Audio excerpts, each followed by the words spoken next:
Hello and welcome to Politics Today. I'm Farrukh pitafi. We already have been talking about Pandora box. Today we are going to talk about that as well, but there has been a development. We discussed many weeks ago the issue of the extension or appointment of Chairman NAB. That was a sticky point that has been actually going on for quite some time. And of course, then we used to talk about the lacunas in the law as well. Today, the government of Pakistan has promulgated National Accountability Second Amendment Ordinance 2021. Now, this ordinance actually reportedly gives powers to Chairman NAB to open as many or start as many courts, accountability courts, as he wishes. In the end, there was speculation in the media that perhaps the sitting Chairman NAB has been given an extension. That today, Federal Minister for Law and Justice and Information Minister sat together speaking to the media, and they clarified that no such thing has been done. There is going to be an appointment process which will be done by the President of Pakistan in consultation with the Leader of the House and the Leader of the Opposition. Government of Pakistan keeps on saying that Leader of the Opposition is implicated in certain NAB laws or NAB cases. So they don't want to consult him. If the opposition wants to be consulted, they should change the leader. But the Federal Minister for Law said that President can talk to both sides. And we are going to talk about that as well. There are other aspects that we are going to discuss. But before we start discussion and I introduce the panel, our team has prepared a package for you. Let us watch that.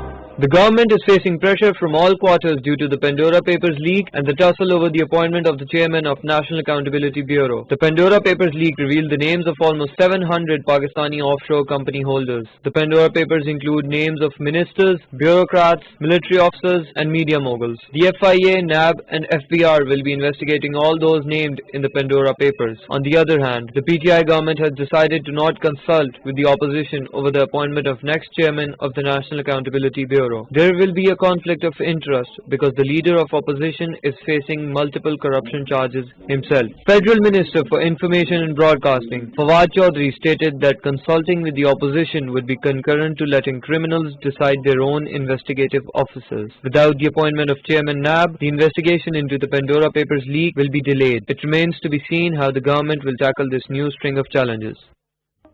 Right, you have seen the report. Now there is a soundbite of the Law Minister. Let us listen to that as well, and then we are going to move forward.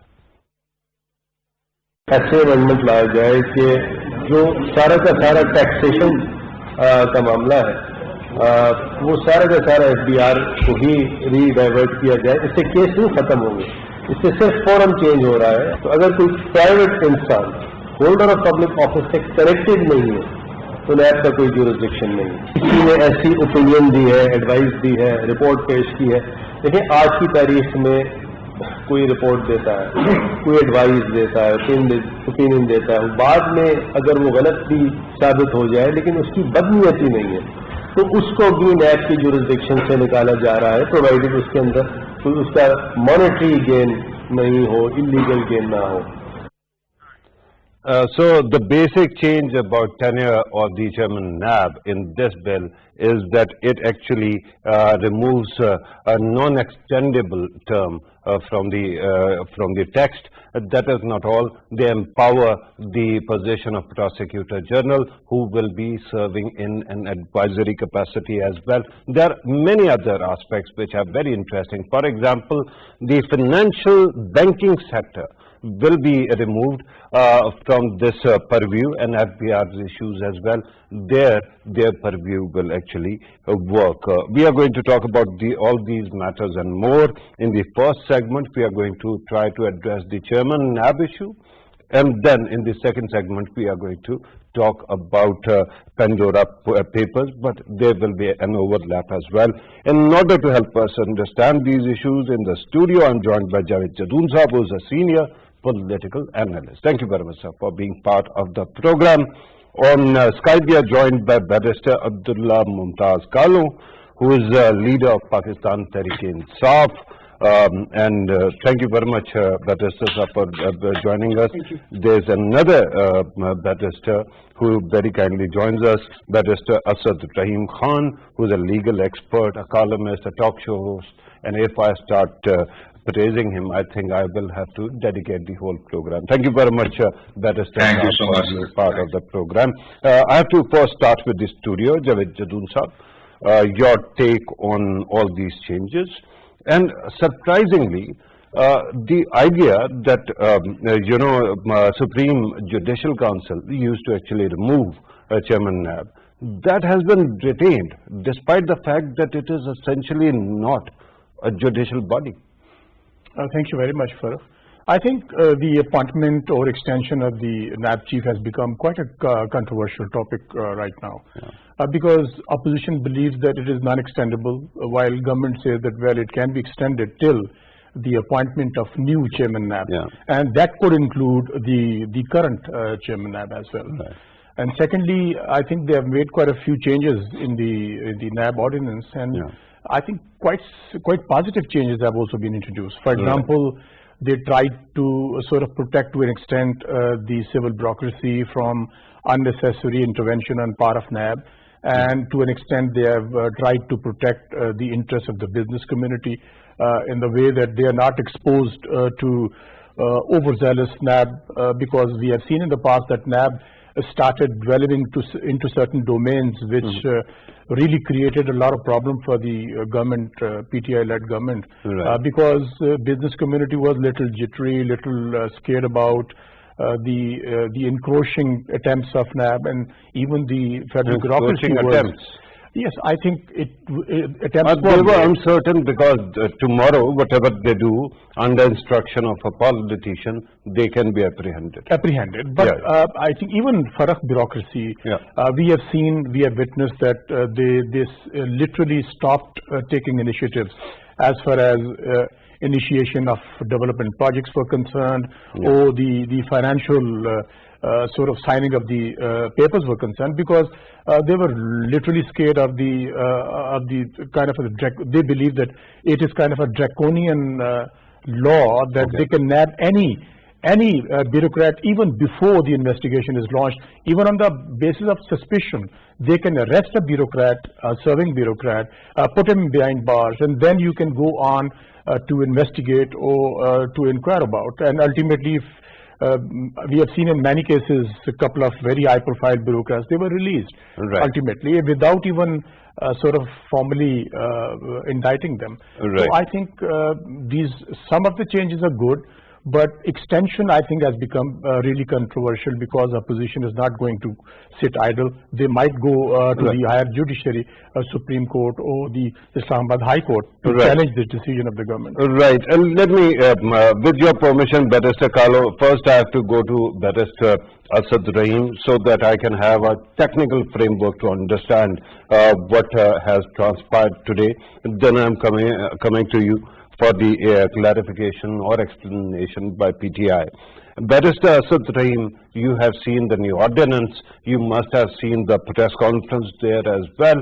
And now the question at this moment is, we know that our political class has not been working in the parliament. That's why there is a deadlock. But how do you see this ordinance? Eventually it has to become a bill, and that means it will be presented in the parliament. But how do you see the changes right now?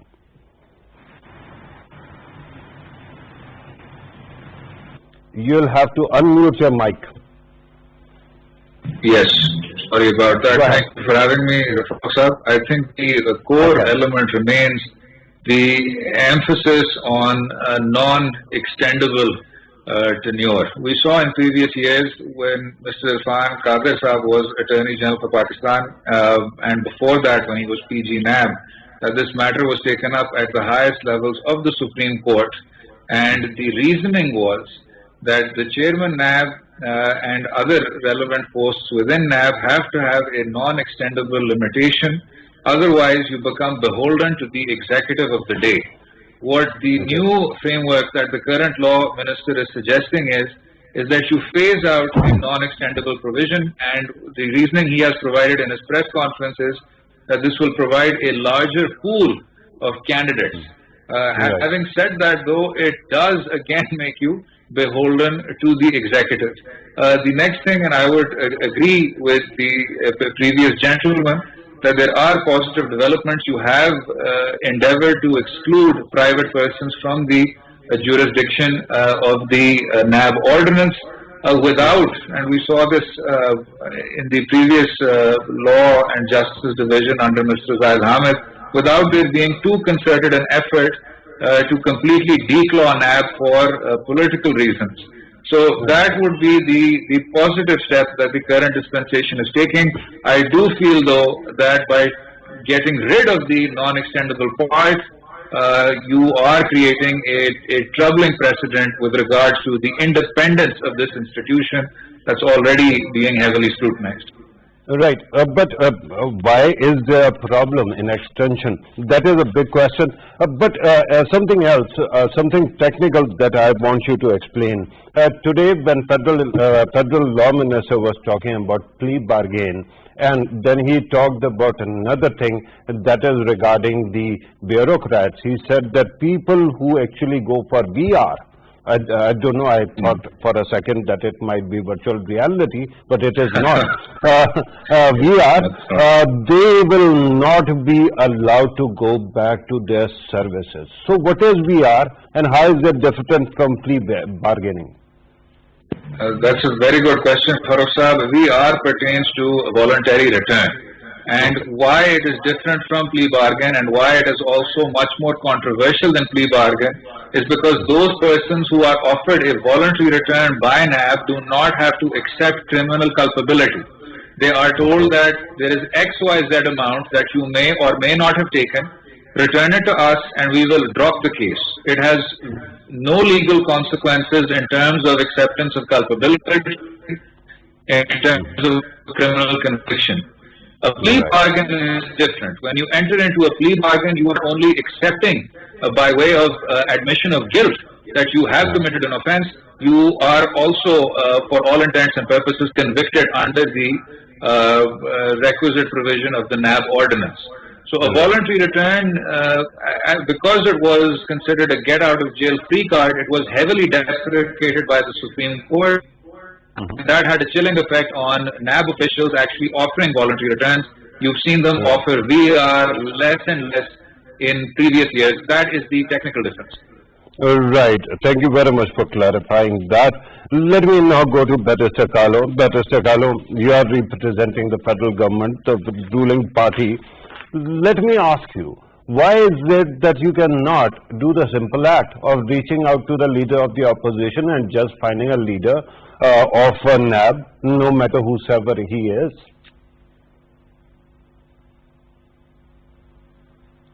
Again, you'll have to unmute your mic, sir. Thank you, Mr. for. I can hear you. Please go ahead. Yes, thank you. Thank you for inviting me on your show.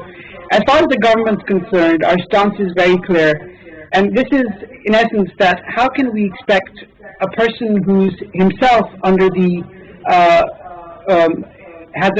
is facing corruption references, NAB references ongoing, be able to assist the government in reaching out in appointing a successor to the current chairman of the NAB, because it would be, in essence, he'd be appointing someone who'd be overlooking the cases that he's currently facing.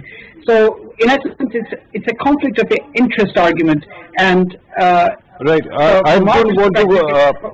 Hang on. Barrister Carlo, I don't want to go into the conflict of interest argument. That is a big one. I understand that. But you speak as if your party is not ruling the country. At this moment, the parliament has your party's majority. If you think that there is a person at such a position who should not be there and who should not have a say in these matters, there is nothing you can do? The Speaker, National Assembly actually comes from your party, although he is supposed to be neutral now, but you can make laws to ensure that people who are culpable are not actually sitting at such an important position. This is the tragedy of Pakistan, that someone who's facing a whole host of graft cases is currently the chairman of the opposition in the National Assembly, and he refuses to resign. Any other reasonable person would have stepped down until all of the charges against him would have been cleared. It is expected that the appointment procedure of Chairman NAB would go to the parliamentary committee, and there would be three people appointed from the treasury benches, three people appointed from the opposition benches, and they would put forward three names for the chairman of NAB. However, as far as Mia Shahbaz is concerned, we feel that he's compromised, and there would be an appearance of bias or bias itself if he weighs into the appointment of the new chairman of NAB. No, I get that, but you are in the parliament, you have a majority in the parliament. On one side, you can change the law, by doing so, remove the reference to the consultation bit, or you can also, make sure that a person who is thought, in your view, if he is guilty, or if there is a possibility, strong chance, that he doesn't have any say. You haven't done anything on this matter. Today, you passed an ordinance. Even in ordinance, you haven't mentioned this. Indeed, sir, we have passed an ordinance. As far as the government is concerned, we have been ongoing in our efforts to try and reach out to the opposition. However, the stumbling block from our perspective has been the leader of the opposition, and the opposition has decided to play hardball with the government on this issue, and this is not something new. Opposition is playing hardball when you are saying that you are not ready to talk to the leader of opposition. How does that work? Sir, like I said, the opposition leader should have stepped down. This is not an issue for one person or one family or one business or one fortune. It's the issue in relation to the country, our dear country, and we hope that Mia Shahbaz would have stepped down for the greater public interest and would have allowed someone else to have taken you are basically what you are doing, Barrister Saab, is you are asking somebody to voluntarily let go of their privilege. That doesn't happen in this country. So what is the way forward, Javed Jadoon sir? It seems that eventually, once again, it will end up being deadlocked. Somebody will go and try to challenge the ordinance in a court of law. On the other side, when it comes to the appointment of Chairman NAB, once again, there will be some kind of limbo. Absolutely. I think, if you allow me to make very brief comments on the consultation process, I think legally it is, it is mentioned leader of the opposition, not Mr. Shahbaz Sharif. Yeah. Prime Minister or leader of the House will have to consult with the leader of the opposition for the appointment of NAB chief. Yeah. Now, this consultation process does not stop the Prime Minister to consult with the leader of the opposition if he is implicated in certain cases. Maybe on moral ground you can say that, but legally I don't believe that it stops the Prime Minister or the leader of the opposition is disqualified to become part of the consultation process. Okay. And secondly, you said that when you make it controversial right at the outset, and if you go for whatever you want to do and you decide that, well, it is extendable, or it becomes extendable when the ordinance is promulgated, and you open the field for the opposition to go to the court of law. Secondly, if you kind of set such example, tomorrow PTI could be in opposition and some other party could be. There's always a possibility that tomorrow they would be in opposition and some other party could be in the government. So I think they would like to pay back in the same coin, because if you go on for the confrontation, it is kind of unending confrontation. And the right platform is the forum, which is the very appropriate forum, that is the parliament. Let the parliament discuss it, let the parliament decide it, and if certain changes have to be made in the ordinance or some law is to be enacted by the parliament, I think that would be acceptable to the opposition as well as to the government. Right. So to the sitting government. These are the arguments, right? But what happens now? Because I understand that things are not just all of a sudden resolve themselves. It's sort of very clear. What is going to happen is government has done that. Government promulgated the ordinance. And I think, I believe that opposition is going to go to the court of law, either to the High Court or the Supreme Court, to challenge the ordinance. If ultimately the ordinance the court strikes it down, I think that would become kind of embarrassing situation for the government as well. Yeah, but that is why I think Farrukh Naseem keeps on saying that consultation has to be done. He did not say shall, he said will be done. I mean, and either the president or the prime minister, consultation is there. Yeah, your point was very valid.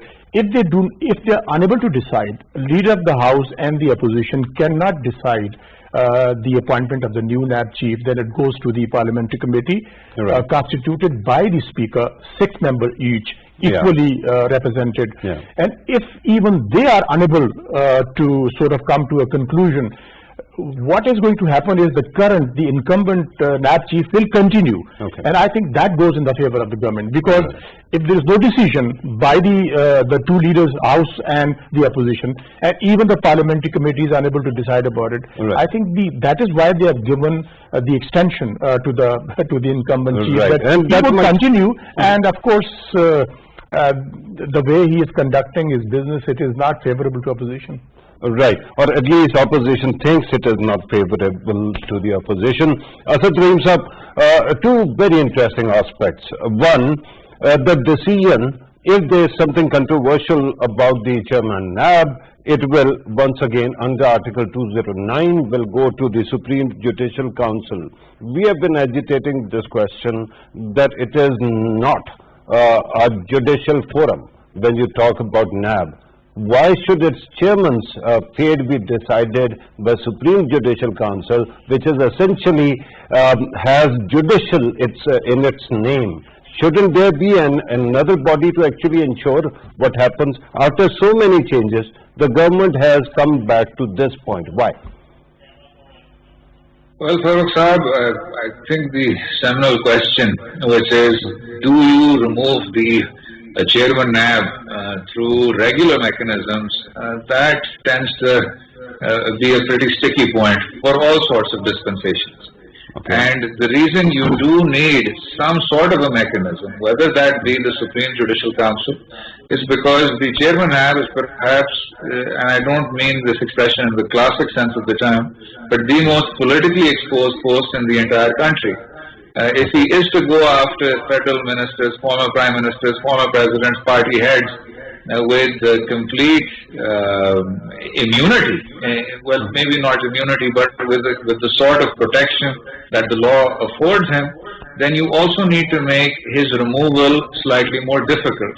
And you're negotiating two different tensions. One tension is that the chairman NAB should not be extended in perpetuity, otherwise he will become a tool for the government. So you cannot assure him job security. The other tension is that he shouldn't be able to be thrown out by, let's say, a writ of quo warranto or some sort of executive fiat, because you also need to protect him from the opposition that his actions are going to incur. So it is by negotiating that tension that you arrive at the Supreme Judicial Council. Right.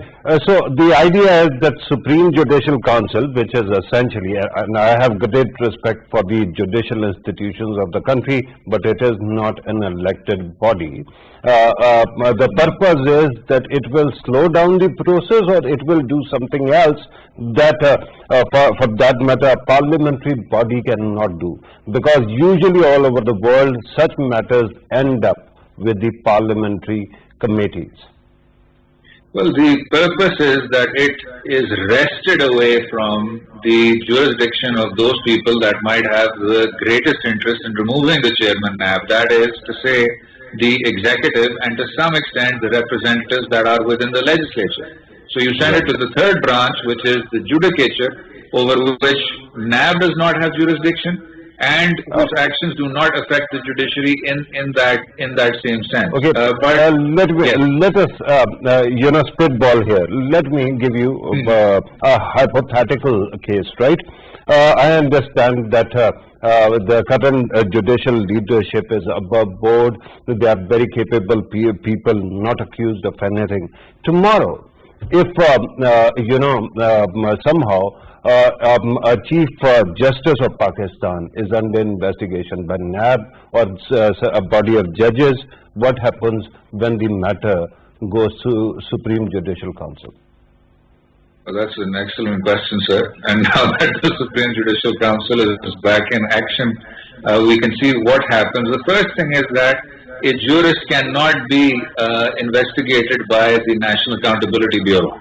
A judge can only be removed through Article 209 via the Supreme Judicial Council. But to answer the second part of your question, what happens when the SJC is looking at those judges?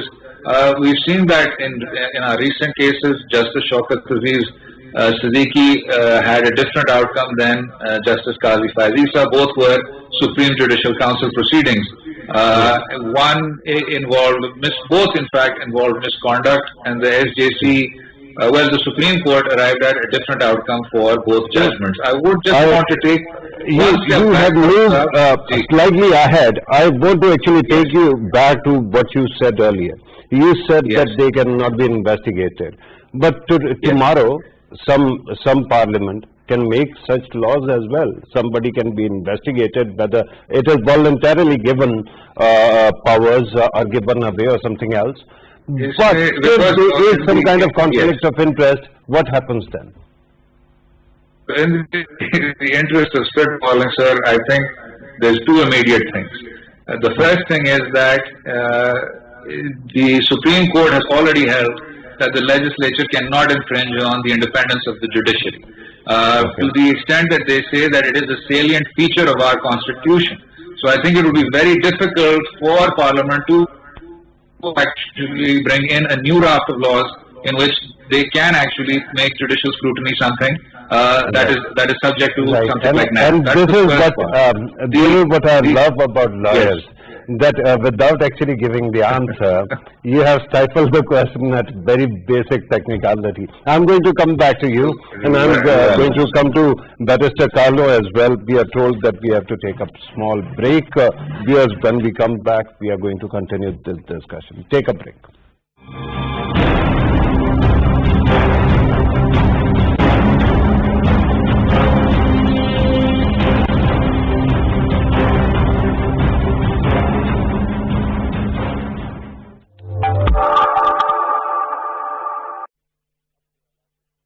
कुछ सूरत देखे ऐसे एक आग लगी सीने में मिलकर जो बने थे ताकत जब मकसद था जीने में जब पास नजर आता अपने फिर रोक सका ना कोई यूं पाकिस्तान बना था।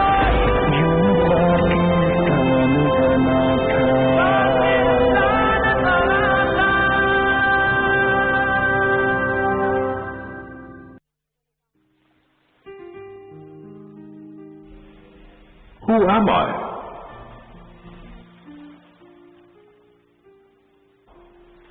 Am I the fire that burns at a Sufi's abode, where devotees come in reverence to seek warmth for frost-bitten souls and rekindle the flame within? They come in throngs from all directions and in all hues to stop a while, but never to stay. Who am I? Am I the willow tree that gives shade to the jaded, but does not bear fruit?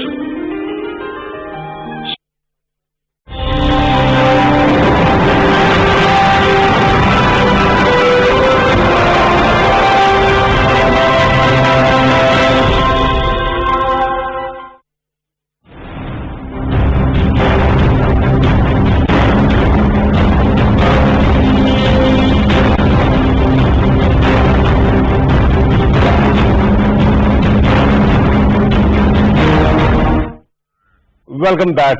Before going to the break, we were talking about the new ordinance regarding NAB, and that is very important because there are many things which seem to be steps in the right direction, but there are other aspects which can be actually subject to questioning.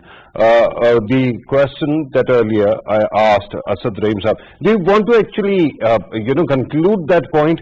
Because in the end, you understand that we are talking about hypothetical situation. If there is any kind of conflict of interest for that matter, you are saying that there is a conflict of interest between NAB chairman and the parliament. My point was that there can be a conflict of interest anywhere. So what happens when there is such a conflict regarding SJC? Yes, well, let me ground this just one step back from what Barrister Bilal said. I don't think it's very difficult to understand that the current leader of the opposition is conflicted. He does have cases against him. And from an ethical point of view, he should not really be in the running for consultation. Ideally, he should step down. From the legal point of view, hang on. He's convicted? Yes. No. I'm saying purely on an ethical plane, Mr. Shahbaz Sharif, because there is a conflict of interest, one can understand the PTI's perspective when they say that there is a conflict of interest when we have to consult Mr. Shahbaz Sharif. I'm saying the ethical plane is different though from the legal plane. Right now there is no legal requirement that says that if the leader of the opposition has these cases on him, he should not be consulted. Not within our precedent, not within the letter of the law. So you would still need to change the law from at least from a parliamentary perspective. Right. But my question, let me come back to you very quickly, was about removal of a sitting chairman NAB, right? And you were about to conclude that point as well. Right. Very quickly, sir, on that point, I do feel that it should be within the existing framework of the Supreme Judicial Council. The post is such and it attracts that sort of controversy. There is a need to take it away from the executive and put it in the hands of the judicature. Until people find a viable alternative, this is the best scenario. Okay. Let me go back to Barrister Carlo. Barrister Saab, now that we have this ordinance and one sees that there is a possibility that the opposition and government will not agree on the appointment of Chairman NAB and it will continue. And you have also removed the unextendable bit from the law. Can you also tell us why do you think that the sitting Chairman NAB is such a good candidate for the job? Pitafi Saab, that's an excellent question. The incumbent chairman of NAB, first of all, was not appointed by the PTI. He is someone who we inherited from the previous two parties. They were instrumental in appointing him to his position. And as far as the people of Pakistan are concerned, my government's perspective is that they're very satisfied with Chairman Justice Javed Iqbal's performance. He has been conducting his duties on a professional basis. And until the opposition and the government sit together and agree on a viable alternative, it is important, it is incumbent that there is someone who occupies that position. And I agree with Javed Jadoon Saab and Asad Rahim Saab that if the parliamentary committee fails to achieve a consensus, then the matter will go to the judiciary. And yes, but no, I get what you are saying. I wanted you to, Barrister Carlo, I wanted you to sell the sitting Chairman NAB to us. What do you think is his strength? I understand that you said professionalism. I thought that you also mentioned that he has conducted the business well. But what business are you talking about? Recoveries or indictments or convictions? Sir, in relation to his tenure, I mean, as far as the concerned, we believe that Chairman NAB has done an exemplary job and in going after the high and mighty of our country, in ensuring that they are brought before the courts, in ensuring the references are brought on time. It is another issue as to whether the trials have been concluded. That's something that we're working on. But at the same time, we believe that Justice Javed Iqbal Sahab has done an excellent job. And this is the reason, one of the reasons why Mia Shahbaz Sharif and his cohort are so unhappy with Justice Javed Iqbal Sahab's performances. He must be doing something right. Okay. Just because they are opposing him, you are going to support him is a great argument. But you have given other arguments as well. Let me come back to the studio. I'm told that we are left with 5-6 minutes. If you want to actually comment on this, I understand that we could have talked about Pandora paper as well. But there's hardly any meat there left, right? Chairman NAB position seems to be quite an intriguing one. Do you think that in coming days it is going to be status quo, or it is going to be, if President consults both the leader of the House and opposition, there is going to be a consensus name that is possible? Yes, of course. I think there is a silver lining, Farrukh, when the law minister says that President will consult the leader of the opposition. I think there's definitely a silver lining. And there's a probability the two could sit together or telephonically sort of discuss the issue. And because I think it is going to be the government. They can even tweet at each other. Government will, I think, basically they will present a panel of eminent persons for the post of NAB, Chairman NAB. Which could include the sitting chairman as well. And discussion is going to be open between the two. And I think if the both sides realistically look at the issue, because it is going to open up the new battlegrounds between opposition and the government. If it goes on and on like we discussed earlier, then it goes to the parliamentary committee and then it goes to ultimately to the judiciary. So if judiciary goes for the decision, then I think the prerogative of the government and the opposition is basically given up. And I don't believe that this is going to be a pragmatic approach on part of the government and the opposition. They shouldn't let this opportunity go on. And I think they are the best people to judge. I'm a bit confused when it comes to appointment of a Chairman NAB. It is going to be a legislative function that leader of the House and opposition are going to be consulted. When it is a matter of removal, it goes to Supreme Judicial Council. You get the point. That was the point I wanted to make. I think it is absolutely correct, because in most of the democracies, maybe not in every democracy, it is the parliament which is the overarching body, and the oversight is done by the parliament. And I think it should be with the political system, not with the judiciary. And the beauty of this parliament is they don't seem to agree on anything. So if you take this matter to them, I don't think that any chairman will ever be removed. Right. Asad Rahim, you can actually tie it up. You can give us your conclusion. But there was another very interesting thing that happened today. While the law minister was explaining the new ordinance, he also mentioned that they can, of course, in coming days, if a Chairman NAB resigns. Right, Asad Saab, I'll come back to you. Barrister Ali Zafar Saab joins us at this moment. Let me ask Ali Zafar Saab, who is a senior member of the government and a senator also. Sir, this ordinance, how soon do you think you will be able to build consensus and bring it to the floor of the House? Consultation process. Yeah.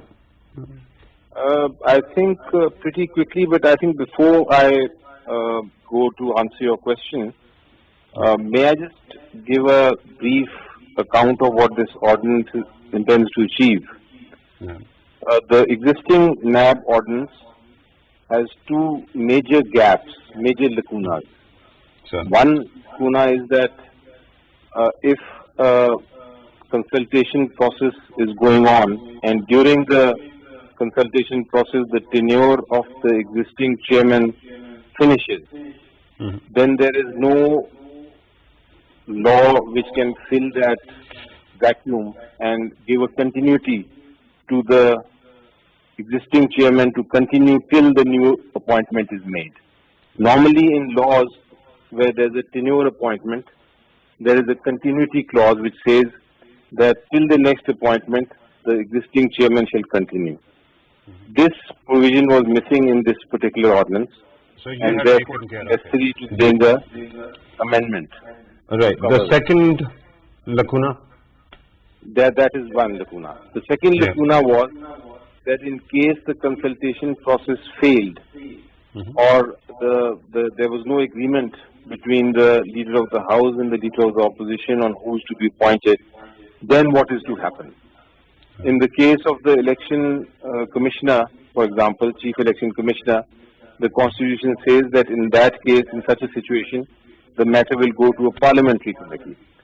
This provision was also missing from this particular ordinance, so it was necessary for an amendment to be made that in case the consultation process fails, then there will be a parliamentary committee which will make a decision, and possibly if the parliamentary committee also fails, then the decision will be made by a joint parliament. So this mechanism has also been provided in this ordinance, which I think is which is a positive thing. It is an advantage. Right. It is. Now, when are you going to table it in the parliament as well? Now, an ordinance by its very nature is a temporary piece of legislation. So it will expire, and therefore it is necessary that eventually a bill is moved in the parliament, and then the parliament considers this and makes it a law. So I assume that in the next,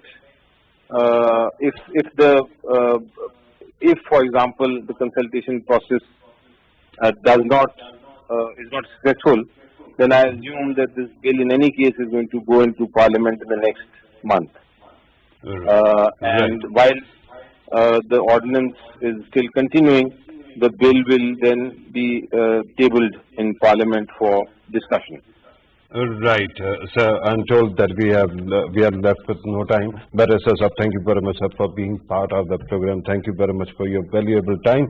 Let me also thank the guests in the studio and on Skype. Javed Jadoon sir, thank you very much, sir, for your precious input. Barrister Asad Rahim sir, I wanted to come to you for further conclusion, but I'm told that we have done out of time. Thank you very much for your precious time. Barrister Carlo, thank you very much, sir, for your time as well. Because when I've told my guests that there is no time, then there is hardly any time for my conclusion either. Thank you very much for watching. Take care.